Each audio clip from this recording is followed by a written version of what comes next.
Hello, welcome to another one. This is just a short one. So today we are riding the bike on the stock suspension settings. I haven't adjusted them at all, and I am 100 kilos exactly in my birthday suit. A bit overweight, I know, but I'm working on it. But what we're finding is the rear suspension sags probably a bit too much for the average rider, and even more so if you have a pillion or luggage. So today I'm going to wind the rear preload all the way in and see how much difference that makes to the rear suspension sag on this bike.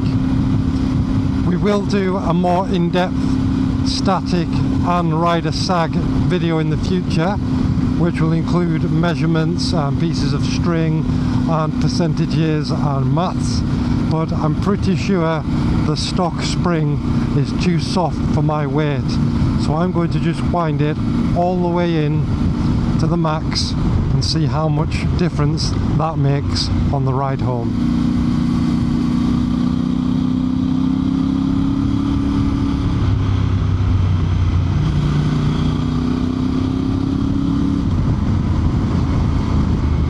Even with stock suspension, man, I love riding this bike.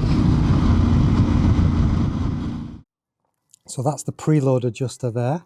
So what we're going to do is just going to wind that all the way in clockwise.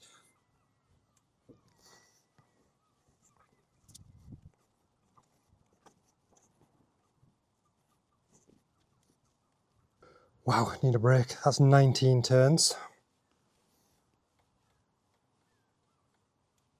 20. So that was 20 turns from where it was. So we'll see what that's like now on the ride home. So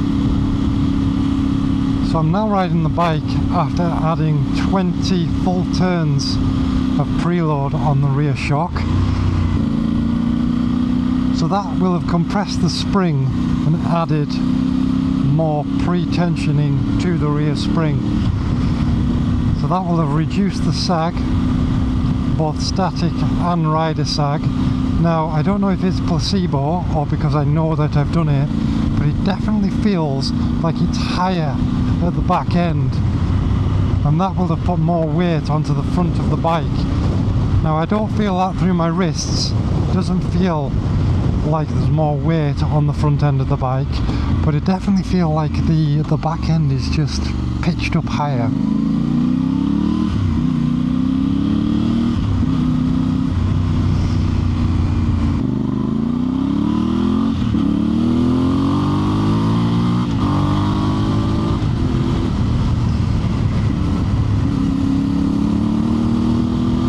Right, let's see how it feels in the twisties then with this preload.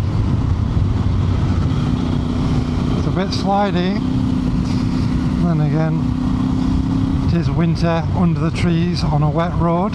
What would you expect?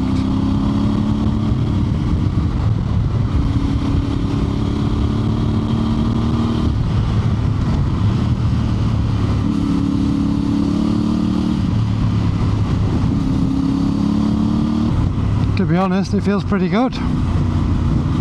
I've not measured the sag, rider sag or static sag, but that felt absolutely fine there.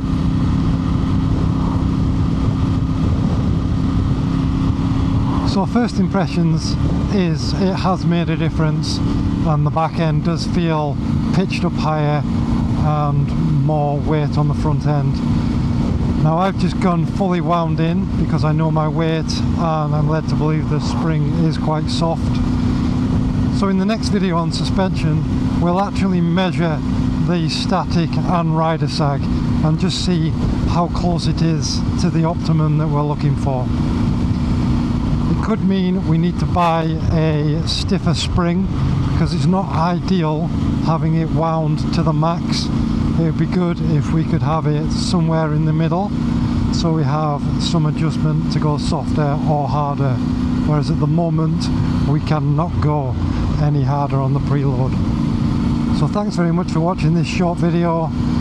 I know it didn't show much, but next time we'll perhaps delve a little bit deeper.